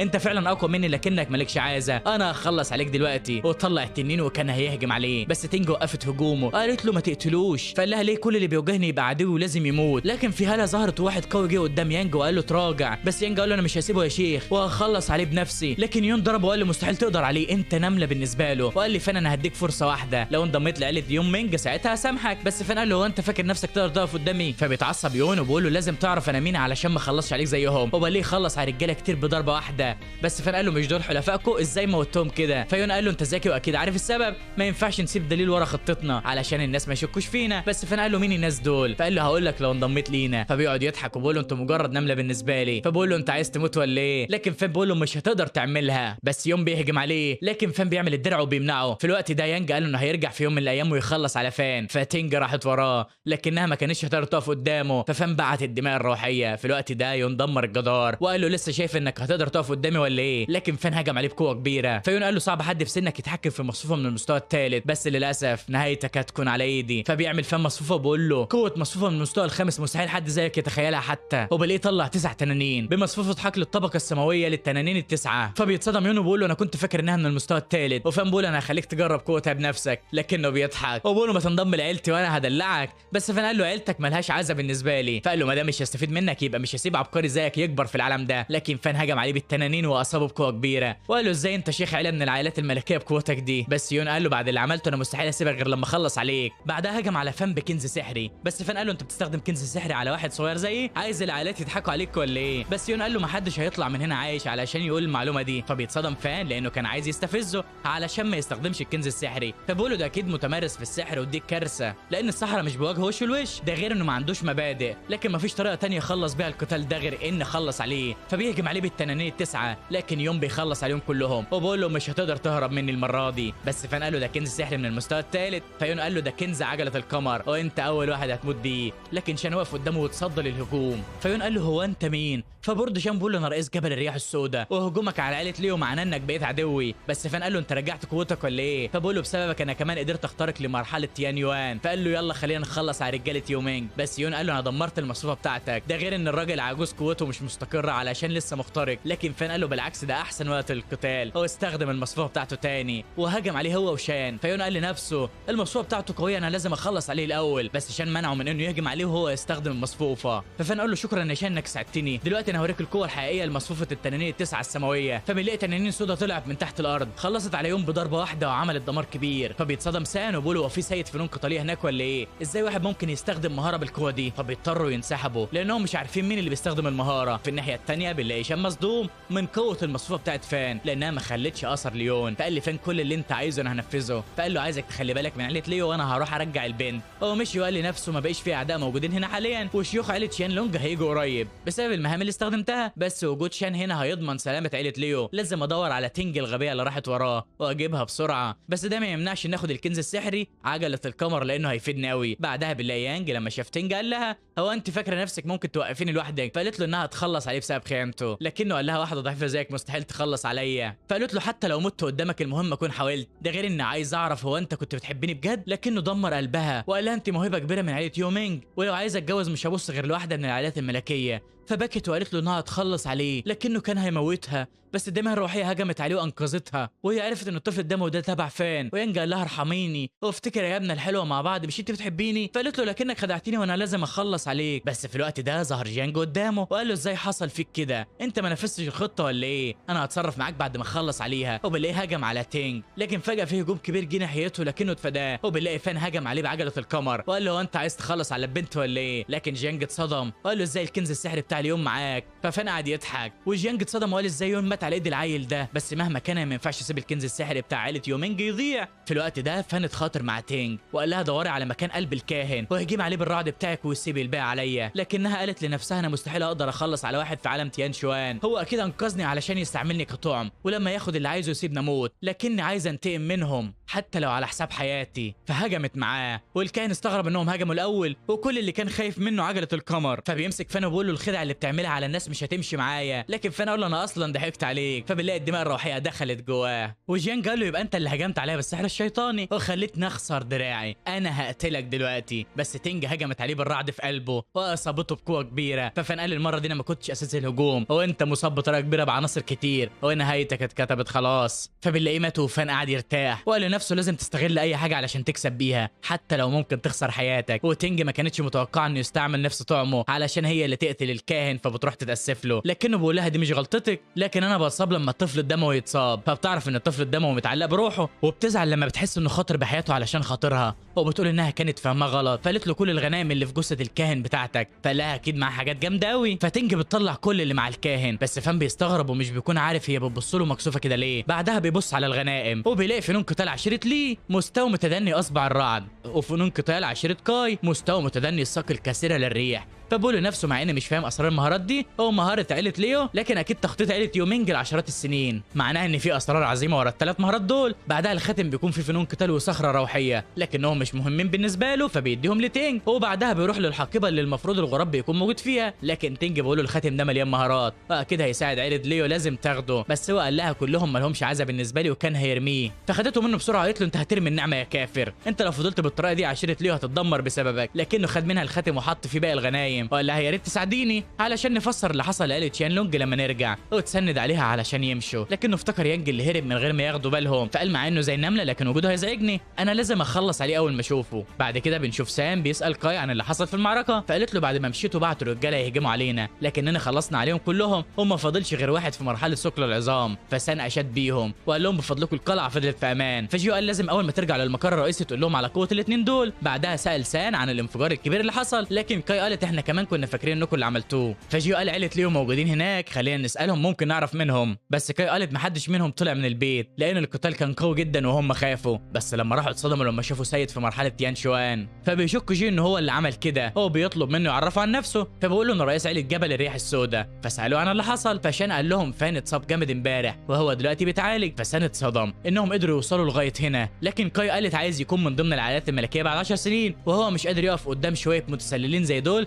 فبيتعصبوا كلهم بسبب كلامها. وجيو بيقول لها تتكلم باحترام، هو بيطلب من شان يسامحها وقال له اكيد انت قدرت تحميهم. فشان قال له للاسف انا كنت لسه مخترق وما قدرتش اعمل حاجه لان في شيخ مرحله تيان شوان هجم علينا اسمه يون. فبيتصدم جيو ان يون كان هنا وبيقول له انك تهزم الراجل ده وانت لسه مخترق معناه انك جامد قوي، ده يبقى شيخ من الشيوخ ال 12 لعيله يومينج. لكن شان قال لهم شكلكم فهمتوا غلط، مش انا اللي هزمته، اللي قدر يقف قدامه ويهزمه فان. فكلهم اتصدموا وما كانوش مصدقين. وجيو قال له ازاي وهو لسه في عالم تدريب تشي. وسان قال له عايز تقنعنا انه خلى يون يستسلم بقوه عالم تدريب تشي. فبقول لهم انتوا كده بتقللوا منه، هو خلص عليه وما خلاش ليه اي اثر بس ده كان على حساب طاقته اللي اتدهورت. فبيتصدم جيو وبقول ازاي واحد في عالم تقنيه السماء اتهزم من واحد في عالم تدريب تشي، ازاي قدر يأذي يوم من غير ما يتصاب حتى. بس فان طلع وقال له كمان جايب لكم معايا هديه. فبلاقيه طلع لهم جثه جيانج من الخاتم. فبيتصدم وجيو بيقول له مين اللي قتله. ففان بيقول له انا اللي طلعت لك الجثه، يبقى مين اللي قتله؟ خالتي مثلا؟ عارف ان في خلاف بينكم كنت عايز تقتله بنفسك لكن وقف قدامي واضطريت اخلص عليه فجبت لك جثته هديه. بس جيو قال له انا كنت عايز انتقم منه بسبب اللي عمله لي لكن مستحيل انتقد اللي جاب لي حقي، انت من دلوقتي اخويا ابن ام وابويا واي حاجه تعوزها من القصر بتاعي هتاخدها. ففان قال له احنا اخوات من زمان بس كان بيتألم. فجيو اداله حبوب من المستوى الثالث وقال له هتخف في خلال 3 ايام. بس كاي قالت هو ما يستاهلش الحبوب دي لانه ما يعرفش ثمنها، ده يا دوب محظوظ، مستحيل واحد في مستواه يهزم كاهن غير بسبب اصابته. ففان قال لها المفروض تقولي اني منحوس مش محظوظ لان استخدمت كل طاقتي علشان اخلص على شيخ في عالم تقنيه السماء، يبقى ازاي خلصت على الكاهن علشان دراعه مقطوعه؟ الحظ بيكون اللي زيك. واقفه وسط مجموعه حراس علشان ما تتاذيش وبيحط عليها في الكلام. بعدها سان قال انا هحط مئات الجنود علشان يامنوا المكان وهروح للقصر الرئيسي علشان ابلغهم باللي حصل. ففان ودعهم وهم قالوا لنفسهم كلام جيو عنه حقيقي، لو الواد ده خد الفرصه هيوصل للي هو عايزه وهيوصل كمان للقمه بسرعه. وبعدها مشيوا. ففان طلب من الكل يطلع علشان يتكلم مع الشيخ جيو. وبعد ما طلعوا قال لجيو انا عندي لك هديه. بس جيو قال له مش عايز اقلل منك بس مستوى عيلتك دلوقتي ممكن يقدم لي ايه. فطلع له الغراب الشيطاني بتاع جيانج وقال له دلوقتي انت لازم تاخده وتربيه علشان يكون الطائر الروحي بتاعك. فجيو فرح جدا وشكره، بس فان قال له انت قدرت تتدرب على العين الذهبيه للرعد البنفسجي، ليه ما تحاولش تتدرب عليها تاني لغايه ما تطلع لك؟ بس جيو قال له انا خدت العين دي صدفه ومستحيل الصدفه دي تتكرر تاني، انت اكيد عارف المناطق المحرمه الثلاثه في القاره دي. بس فان ما كانش عارف، فقال له القاره دي فيها 3 مناطق محرمه ما ينفعش حد يقرب منهم مهما كانت قوته، والاماكن دي هم مضيق الرعد الساقط وجبل يشم التلج وكهف الالف لهب. بس حتى لو الواحد راح لهناك مستحيل يقدر يدخل لهم الا لو كان محظوظ، لان المناطق دي بيظهروا بشكل عشوائي في اماكن مختلفه، بس المكان اللي بيظهروا فيه بيكون فيه عواصف تدمر كل اللي حواليها. ففان قال لنفسه دول اكيد الحواجز السحريه اللي عملها الناس القويه زمان، بس اللي يدخلها لازم يكون عارف التعويذه بتاعتهم. فقال له طب انت طلعت من هناك ازاي؟ فبيرد بيقول له وانا صغير عديت بالصدفه على مضيق الرعد الساقط، ده واحد من المناطق الثلاثه المحرمه، فالاعصار سحبني وكان الرعد في كل حاجه، والناس القويه اللي كانوا حواليه اتبخروا بسبب الرعد ده، بس الرعد البنفسجي ضرب عيني فجاه وحسيت بالم غريب جدا. فبقول فان لنفسه الاسرار التسعه بتقول ان الرعد البنفسجي ممكن يدمر اي حاجه يلمسها ما عدا لو لمست العين، علشان كده جيو ما اتاذاش. وجيو قال وبعدها حاولت اهرب بكل قوتي، بس فجاه سمعت صوت واحد بيقول تعويذه وانا كنت بقولها وراه، وفي الوقت ده لقيت عيني بتطلع رعد بنفسجي والرعد بطل يهاجمني، ولما طلعت بقيت اتدرب على العين الذهبيه للرعد البنفسجي اللي خدتها من الاعصار، وبعدها العين اتاخدت مني وانا مش فاكر كلمات التعويذه، علشان كده ما اقدرش اتدرب عليها تاني. ففان قال لنفسه اكيد امبراطور السماء هو اللي عمل مضيق الرعد الصادق، انا لازم الاقي طريقه التدريب دي، وساعتها هيكون معايا تراسيم من اقوى 3 اباطره سحر عبر العصور، ومفيش حد هيقدر يقف قدامي في العالم كله. بس انا ما كنتش متوقع ان تراث الاباطره يظهر في العالم ده، بكده انا اموت ويجي هنا، ده مكسب كبير قوي ليا. وبعد شهر بنلاقي فان كان في عزله في بيت ليو اللي في مدينه الرياح، وقدر يوصل هو والطفل الدموي المستوى الخامس من عالم تدريب تشي، وكان زعلان انه ما قدرش يمتص قدره الشيوخ اللي في العالم في تقنيه السماء، لانه كان ممكن يوصل لمستوى ثقل العظام في الوقت ده. بس وهو ماشي اول ما سوي شافته جريت، فبقول هو انا في حاجه غريبه ولا ايه؟ بس بيفتكر اللي عمله لما خطف فيا وتينج، فبقول اكيد هي بقت شايفاني زي الشيطان. بس بعدها لين نادى عليه وقال له عامل ايه دلوقتي، لكن اول ما شافه جري هو كمان، فبيستغرب فان وبيقول لنفسه طب سوي وعرفت سببها، لكن لين انا عمري ما اذيته، ايه اللي خلاه يجري؟ مش فاهم حاجه، بس انا الشيطان الامبراطور ما ينفعش اتضايق من الحاجات التافهه دي. في الوقت ده تينج جت وقالت له شكرا انك انقذتني، انا جبت لك دول كشكر ليا. هو بتكون مكسوفه منه او بيقول لها ريحتهم حلوه قوي، هو في مطعم كويس هنا؟ لكن سوي قالت له هي اللي عملتهم بنفسها، كانت بتفضل 10 ساعات في اليوم تجهز فيهم، فهو قبل هديه، وهي قالت له انت لسه طالع من العزله ولازم ترم عظمك، فبيبدا ياكل. لكن شينج بتدخل عليه في الوقت ده وبتقول ما كنتش متوقعه ان هاجي الاقيك بتاكل، باين كده ان تعبت نفسي على الفاضي. ففان لاحظ انها متضايقه بس ما كانش عارف ليه. بتغير عليك بقى يا سيدي، ولقيتها حطت له اكل كتير وقالت له انا عملتهم لك مخصوص، بس فان قال لها انا معايا اكل كتير وما عنديش صنم علشان اكل الاكل ده كله واخزنه فيه، لكنها اتعصبت فقال لها خلاص انا هاكلهم كلهم، وقال له نفسه دي اول مره في حياتي اخاف من حد، ان كيدهن عظيم برضه يا جدعان، لكن حسيت ان لو ما اكلتهمش هكون في خطر. بس لما شال الغطا لقى حاجات محروقه فقال انا هاكل بتوع تينج احسن، لكن شينج زعلت فقال لها خلاص هاكل من الاثنين، ففرحت لكنهم اتشكلوا هياكل من طبق مين فيهم الاول. وفان استغرب لانهم كانوا زي الاصحاب قبل ما يدخل في العزله، لكنهم دلوقتي بيتصرفوا زي الاعداء، بس هو ما كانش عارف السبب. هو بيلاقي تينج وشينج بيتخانقوا علشان ياكلوه، بعدها بنلاقيه وصل لقصر شيان لونج ومعاه حراسه كبيره، وفان اول ما بيشوفه بيقول لنفسه ما اعرفش ازاي قدرت توصل للمستوى السابع من عالم التشي ده، غير ان الحراس بتوعك شكلهم من كبار الخبراء، اكيد ده من العلاقات الملكيه ومش من عيله شيان لونج، لانه لو منهم كان دخل من بدري من غير ما يقف على الباب. بس واحد تخين وقفه وقال له معلش لو عطلك عن شغلك، لكن انا عايزك توصل رساله لانسه كاي تقول لها انها لو ما طلعتش تقابلني انا مش همشي من هنا. فبيستغرب ان التخين ده بيكراش على كاي وبيقول له انه هيوصل لها رساله. بعدها بيدخل وبيسال كاي عن جيو، لكنها بتقول له انه مش موجود، فبيقول لنفسه شكلها مش بتكذب، ده غير ان كمان جي مش موجود، اكيد طلعوا مع بعض في مهمه، باين كده ان اسئلتي مش هلاقي لها اجابات دلوقتي، بس انا لازم اقول لها على التخين اللي بره عشان اقرب منه، مع اني مش قادر اتخيل منظرها وهي واقفه معاه، بس انا لازم اقنعها. فبتلاحظ كاي انه كاتم الضحك بالعافيه وبتقول له في حاجه ولا ايه؟ فبقول لها في راجل وسيم وجامد مستنيكي بره وعايز يشوفك، بس قولي لي مين ده، هو انت بتلعبي بديلك ولا ايه؟ لكنها بتصدم لما بتلاقي التخين هو اللي قدامها، هو بتقول له انا قلت لك اني مستحيل اوافق اتجوزك، ايه اللي جابك هنا تاني؟ فبقول لها انا جيت اتقدم لك اول مره لما كان عندي 10 سنين، ودلوقتي احنا عندنا 20 سنه، وفي ال10 سنين دول اتقدمت لك 1000 مره، قولي لي ليه مش عايزه تغيري رايك؟ فبيجي فين وبيقول لها طبعا اصرارك لازم تخليها تغير رايها، ده انت مش هتلاقي حد يحبك زيه ولا يجري وراكي بالطريقه دي. فبتتضايق كاي ان فان بيطبل له، لكنها بتلاقي طريقه تزحلقه بيها وبتقول له انت فعلا عملت لي حنيه كبيره قوي من واحنا صغيرين، وانا ما كنتش واخده بالي من اللطف بتاعك، لكن للاسف انا في واحد واخد قلبي. فبيتعصب كونج وبيسالها مين اللي هي بتحبه. في الوقت ده فان بيخاف انها تلبسه مصيبه، لكنها فعلا بتبص عليه، فبيتعصب كونج وبيقول انا كنت مستغرب ازاي بتقدر تدخل وتطلع من القصر بكل سهوله، طلعت بتعمل كل ده علشان علاقتك معاها؟ ففان بيحاول يوقفه علشان يوضح له الموضوع، بس كونج بيقول له حاجتين مستحيل الراجل يسامح فيهم، انك تغلط في ابوه وانك تاخد حبيبته منه، وحط تحت ان تاخد حبيبته منه دي 100 خط. بس فان بيحاول يقول له انه فاهم غلط، لكن كونج بيقول لكاي هو احسن مني في ايه؟ ازاي تقارنيه بيا؟ ففان بيتنمر عليه عشان قلل منه. وبعدها كاي قالت له المفروض لما تطلع من العاصمه الملكيه تكون وراك مهمه، يا ريت تمشي من هنا بدل ما تضيع وقتك ووقتي. لكنه قال لها مش همشي قبل ما توافقي انك تتجوزيني، ده انا خدت المهمه دي مخصوص علشان اجيلك، بس ما كنتش اتوقع ان في واحد هياخدك مني، انا هواجهه لو كسبت هتجوزك. ففان بيحس ان كونج مهم وقرر انه يقرب منه. في الوقت ده واد من الحراس قال لكونج انت شخصيه كبيره وما ينفعش تدخل في قتال، لكن كونج كان مصمم يواجهه علشان ياخد منه كاي. ففان وافق انه يواجهه وطلب منه ما يخليش الحراس يتدخلوا لان قوتهم كبيره. فبرد بقول انا قلت لك ان انا اللي هواجهك، يبقى ما حدش هيتدخل، مش مصدقني ولا ايه؟ فبرد بقول له مصدقك، بس هم هيستحملوا يشوفوا السيف بتاعهم بيتضرب.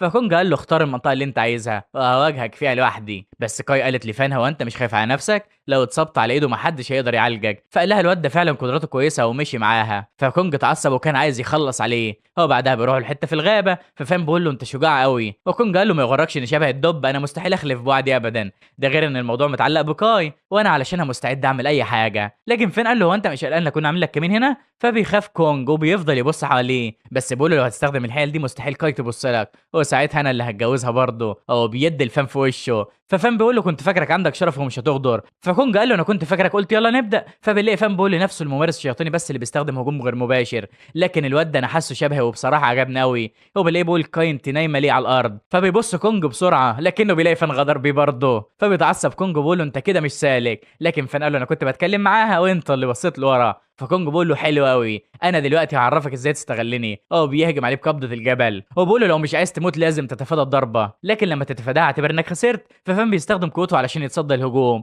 وكونج بيتصدم وبيقول له ازاي تقدر تصدها انا اقوى منك بكتير. وكاي بتقول لنفسها مع اني مش بحب فان لكن قوته بتجبرني ان احترمه، لانه اول واحد في عالم تدريب تشي خلص على شيخين في عالم تقنيه السماء ومستحيل يخسر قدام التخين ده. بعدها بنلاقي فان بيقول انا متاكد انك ما طلعتش كل قوتك، انا عايزك توريني نفسك. بس كونج قال له انك تكون في مستوى اقل مني وتقدر تتصدى ليا ده معناه اني خسرت وانا معترف بكده. ففان مسكه عشان يقومه وقال له اللي انت قلته ده عين العقل. وكونج قال له انت فعلا تستحق كاي لانه قدراتك كبيره قوي، وانت يا كاي مبروك عليكي شخصيه عظيمه في المستقبل زيه. بس فجاه في هجوم حصل على كونج لكن فان انقذه، وفجاه بيلاقي كواد يومينج محاصرينهم من كل حته. فكونج قال لهم انتوا جايين علشاني انا اللي معايا دول ما لهمش علاقه بالموضوع، ما حدش يقرب منهم.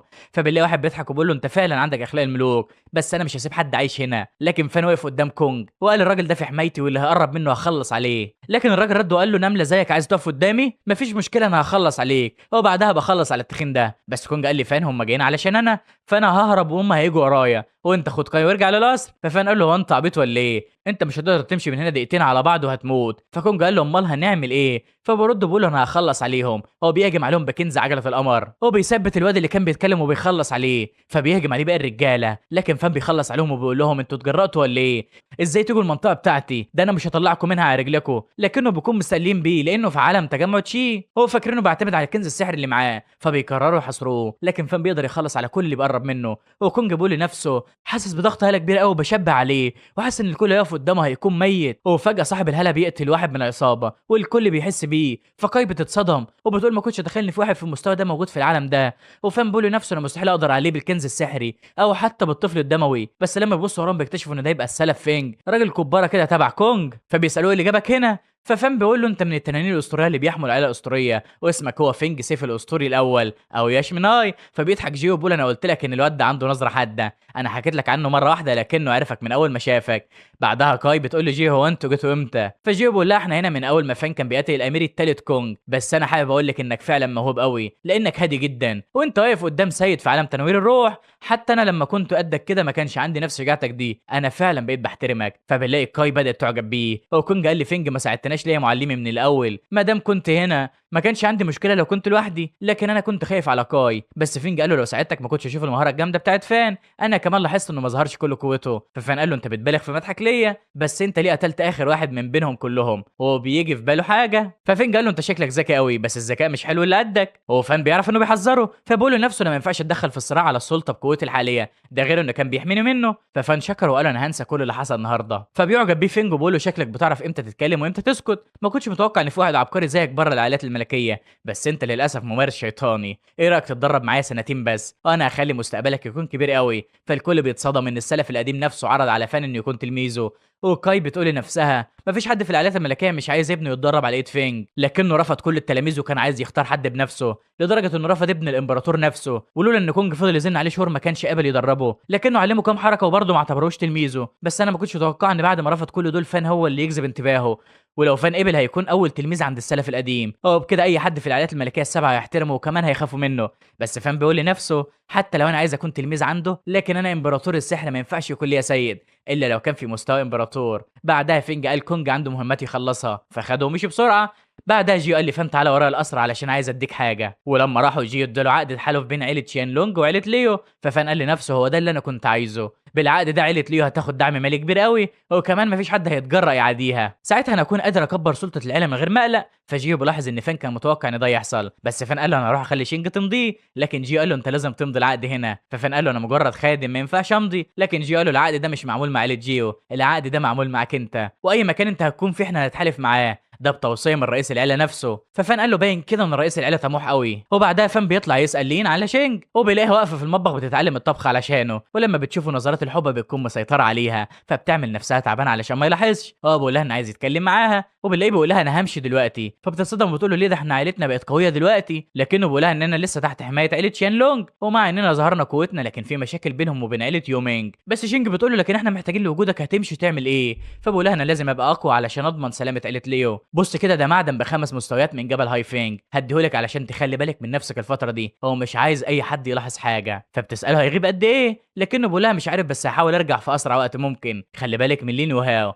وبعدها بيعدي على منطقه تبع عيله يومينج علشان يروح لجبل هايفينج جبل الوحوش، وبيكون بدور على مضيق الرعد الساقط والتنين التاسع، فبيدخل مدينه شينج مينج، لكنه بيلاقي واحد خبط فيه وبيقول له احميني، فبيخبوه بعد ما الناس اللي بيجروا وراه بيمشوا وبيسيبوا. فبتظهر واحده وبتشكره ان خبى الواد الصغير، وبتقول له لو طالع من المدينه طلعني معاك، لكنه مش بيرد عليها. فبتقول له هو انت رايح لجبل الوحوش؟ فبقول لها اغلب اللي بيجي هنا بيكون عايز يروح لجبل الوحوش، بس هي بتقول له باين كده انك هتضطر تستنى 3 شهور كمان، لان سمعت ان الرمال المتحركه كينج كونج هتظهر هناك، وعلشان كده مش هيسمحوا لاي حد انه يدخل. بس فان بيعرف ان الرمال المتحركه دي عنصر من المستوى الخامس، وهتكون مفيده قوي لطفل الدم الروحي بتاعه، وبيها حتى لو وجدت سيد في عالم تيان شوان هكون قادر ان اخلص عليه. فبيلاقي البنت اللي جنبه بتقول له لو عايز تروح لجبل الوحوش فانا هوديك لو طلعتني من المدينه، وهكون قادر ان ادخلك حتى بعد ما ظهرت الرمال المتحركه. فبيوافق فان على الاتفاق ده، بس فجاه بيجي واحد وبينادي على البنت، بس بعدها بنلاقي في واحد جاي يقبض على البنت اللي هتوديه الجبل، وبيقول لفان لو مش عايز تدخل في مشاكل مع عيله شو يبقى لازم تبعد من قدامي. فبيستغرب فان وبيقول لنفسه دي اكبر عيله في مدينه شينج مينج، ازاي البنت الصغيره دي اتورطت معاهم، لكنه مسك البنت دي وقال محدش هيقرب منها وضربهم كلهم. والبنت اتصدمت من قوته الكبيره، بس الابن الاكبر لعيله شو اللي اسمه جانج بيهجم عليه، فبيستخدم فان قوته الشيطانيه، هو بيقول له باين كده ان السلام هيختفي من المدينه دي وانت كمان هتختفي معاه، لكن جانج بيهجم عليه وبيقول له ما تستقلش بيا، بس فان بيثبته بالطفل الدموي. بعدها بيديله كشاف على عينه وبيروح يخلص عليه، وبيقول له ما تقلقش انا هوديك للخدم بتوعك دلوقتي،